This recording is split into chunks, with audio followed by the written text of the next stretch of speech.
Hello, good morning. Hope you all are well. Welcome back to another travelling video. We're going to be exploring again today. And look who I'm with again. It's his birthday. It's my birthday and we're doing something that we've both wanted to do for a long time. Well, I've wanted to do it my whole life. You recently got into it last year. Yeah. But you're like almost as excited as me. Yeah, also not just them films, but you know, films to do with it. Yeah. I love. Yeah, okay, well, we'll keep that for a surprise for a little bit later on in the video, but we're now currently at McDonald's getting McDonald's breakfast, so I'm going to collect that and then we'll be on the road. So we have arrived, what was that, about an hour journey I'd say? Yeah, about an hour and 20-minute journey, so it wasn't too bad, but yeah, we're here now, it's right behind us. You excited yet? I'm excited.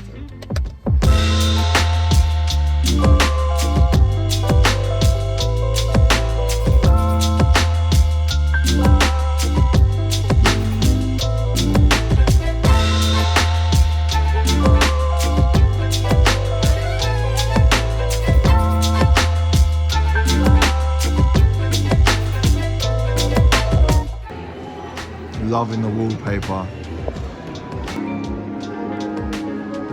Detail is unreal.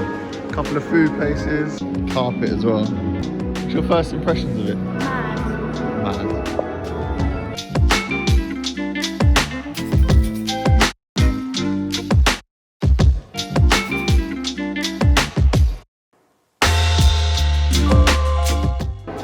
Everything you need to make a polyjuice potion right there. We've got the actual stuff worn by people. So today we are exploring the Warner Bros Studios for my 22nd birthday. This is something I've wanted to do for such a long time as I'm a massive Harry Potter fan. We'll be back next week with the car videos, but for this week I wanted to keep to my original YouTube plan of vlogging parts of my life that I think are cool and want to look back on and that you guys will enjoy as well. We start the tour with some amazing set work with the Great Hall lights above the canteen and the cupboard under the stairs. We then move into the waiting room, which consisted of all of the movie posters for every movie and some of the greatest action shots within those films.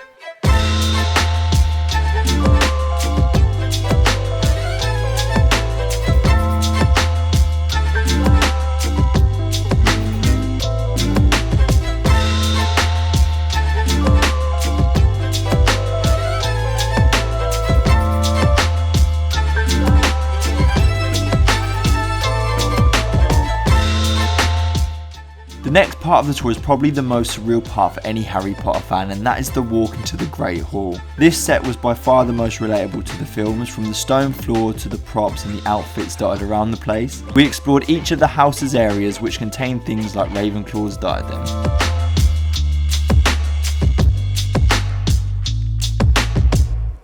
Moving on from the Great Hall, you come into a place with different sets from different scenes in the movie, like the food and drink part from the Yule Ball and the rules put in place by Umbridge. There is great architecture that features in the films dotted around the place, like the moving staircase.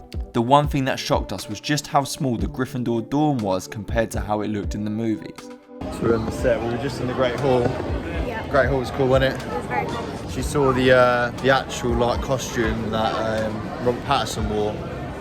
Wanted to take it home, didn't you? No. But yeah, we're now just exploring everywhere. So cool. Now we've got the sets over there, the ones here, pretty much everywhere really. Well, we both thought, yeah, that the Gryffindor common room was a lot smaller than what it looks like in the films.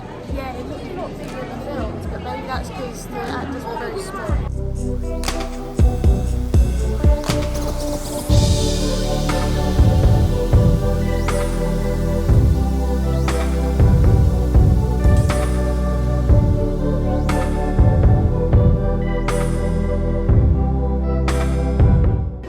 The level of detail in these sets is just insane. Like everything from down to like little things on the desk, like there. It's so surreal.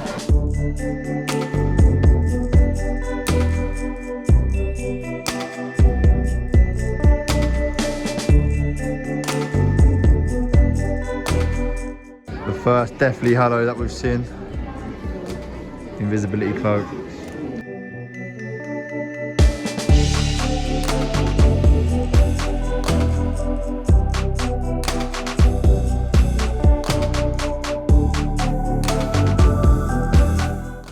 This is what I'm about. We're in Dumbledores office.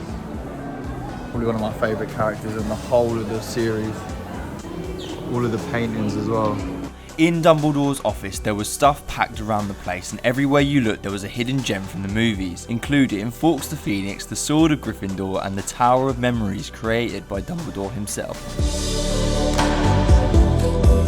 Next up, we had some cool features like the Perception Hallway from the Leaky Cauldron. This looks like a long corridor, but is actually very small. We then moved across to see other props from the films like the Triwizard Tournament Cup and Slughorn's Hourglass. Just after this, we visited a few different sets from the films like the Potions Room and Hagrid's Hut. It was crazy to see just how tall Hagrid is in person. Moving on now, we got to see all of the different Quidditch props and outfits. This is the game that every Potter fan wishes they could have played, myself included. After this, we moved on to some of the specially designed sets with movable pieces.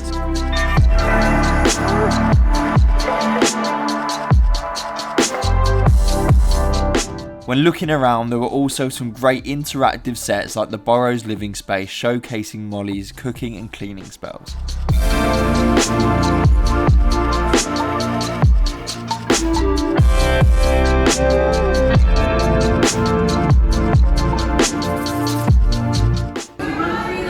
That's not creepy at all. On to some of the more political sites now. We explored through the centre entrance for the Ministry of Magic. This allowed us to see some sites like the Magic is Might statue as well as Umbridge's office. In this area there were some cool extra parts that were unrelated to the Ministry, like the Riddle family grave and the Black family tree. After this, we entered into the Forbidden Forest. This was one of the coolest parts of the tour as the trees were scaled from real trees in real life. They also had some of the interactive creatures like Buckbeak, which Ange really loved. They also then had the dreaded massive Acromantula family. The lighting and movement of the spiders added an eerie feel, which was really cool. So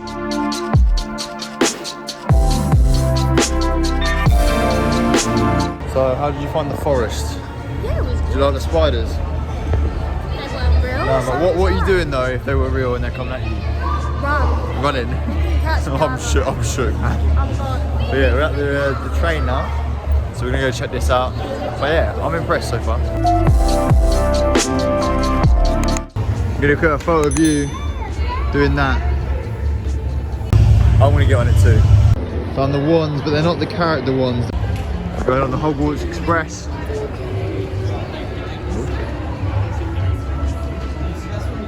What are we saying? Of course, it's tight in here, isn't it? Can't go in there, but it's mad tight. Oh, this is the Prisoner of Azkaban one. So they've got all different set. Goblet of Fire one. Order of the Phoenix. So we're going in order. They left that one a bit of a mess, didn't they? But yeah, mad tight. I don't know how. You're alright though, aren't you? Yeah, no. Half-Blood Prince.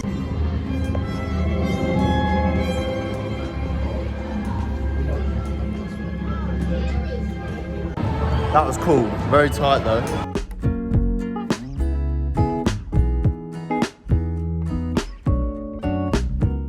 So we got one water and then one butterbeer in the souvenir glass. You're gonna go first. Tell me your honest thoughts. It's nice. You like it? I like it. Out of 10? It's nice. An 8. 8 out of 10? It's nice. Try it. Okay, my turn then. There you What are we go. saying? You like sweet things, so you should like that. That's banging. That's banging. It's good, isn't it? I'll give that a solid 9, you know. Don't zoom in on my cream face. Yeah, I'd give that a solid 9. 9. You It's get a nice nice. little cut to take home as well. It's nice.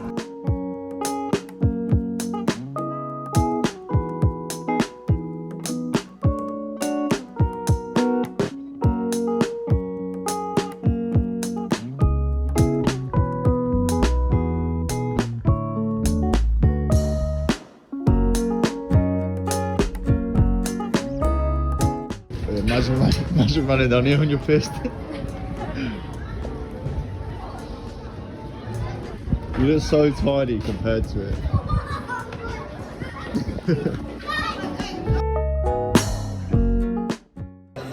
currently in the special effects section, and they've got the book that everyone wanted as a kid.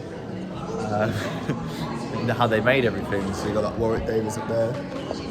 Well, cool. Go on, Lena, press the button. I was doing it myself. It's got like a sensor. That's cute. It's free.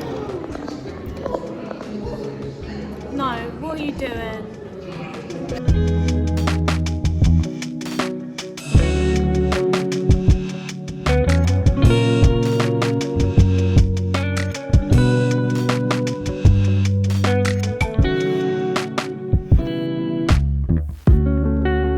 This is crazy.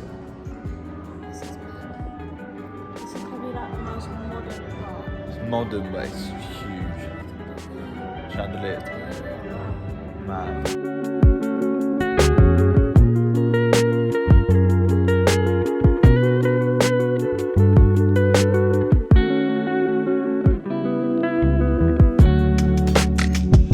I'm still baffled by the level of detail. Mad. This is mad. The level of detail, especially in that. The vault.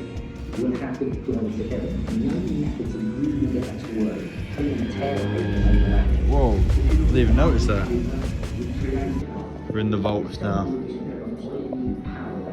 Mad.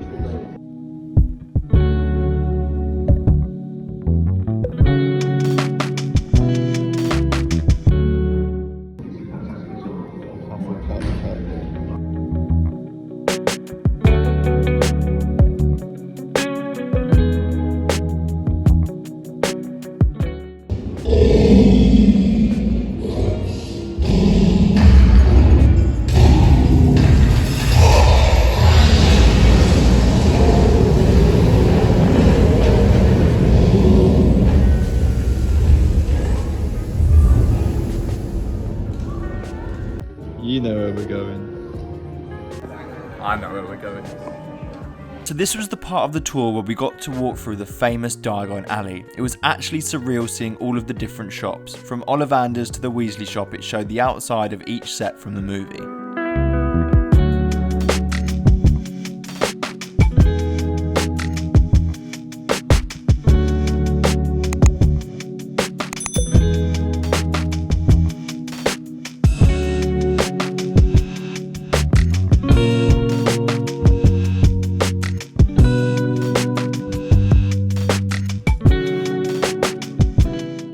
Your reaction just said it all. Mad. So this is like the plywood scale model of everything.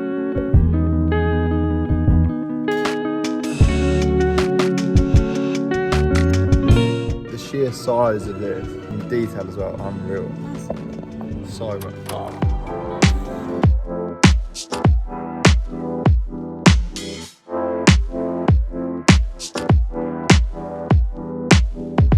As you can see from the videos I took, the completed build is huge. This explains how they were able to get so creative with the aerial shots of the castle and shoot scenes with such good CGI. I always thought this was just pure animation. The level of detail of every part of the castle puts into perspective just how long it took the designers to create.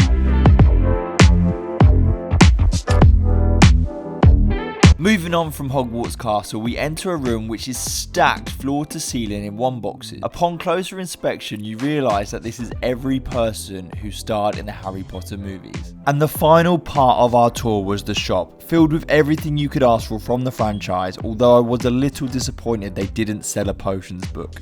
We've got the goods secured. We'll show you which ones we got at the end. So that we're all finished. We've got the goods. I'll show you what we've got when we get back to the car because it's a bit windy.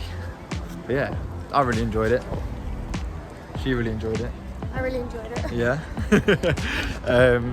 Yeah, I'd give it a solid 9 out of 10. It was just so fascinating to see like how everything was made, how it worked, how many people were behind the scenes. Obviously I'd done media at college as well, so seeing all that side of it and seeing it in production, It was good. Firstly, they come in these really nice posh bags, which is cool. Secondly, let's see which ones we both got. So you can go first. That's right. Show us your one. What did you go for? And tell us why as well. I went for Hermione's one Yeah. because she just carries everyone in the film, doesn't she? Yeah. Like, she's the only one that actually really has the intelligence in the beginning to learn and know how to do spells. So is it, do you relate to that? Are you saying that I'm you really carry us? intelligent. Yeah. That's it, really. You're intelligent and you really carry us. Plus, it's really detailed and I like it. We also got chocolate frog because we want to see what they taste like, and we also want to see what wizard card we get. So see which one I went for. Okay, so we take it out of the box. She said be very careful with it. That's what I'm doing. Of course, I had to go with the elder wand. It's just the most powerful wand, isn't it? So it's what you need.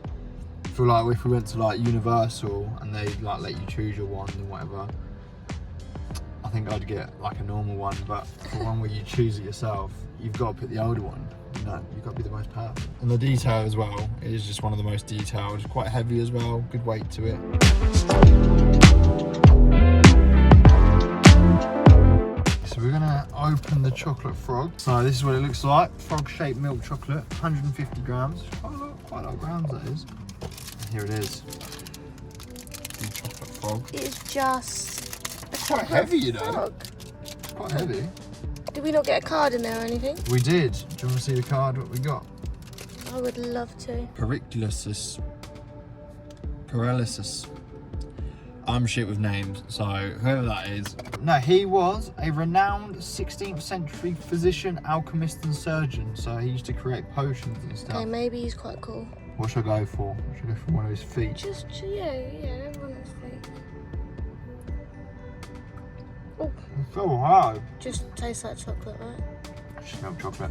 And that's going to be it for the video, so I thought I'd end on a few pictures from the day. What an experience it was for me, something I've wanted to do for so long, and it lived up to the expectation. If you're new around here, drop this video a like and comment. Also hit that subscribe button and ding dong that notification bell to stay tuned for future uploads. We're back to the card content next week, but until then, peace.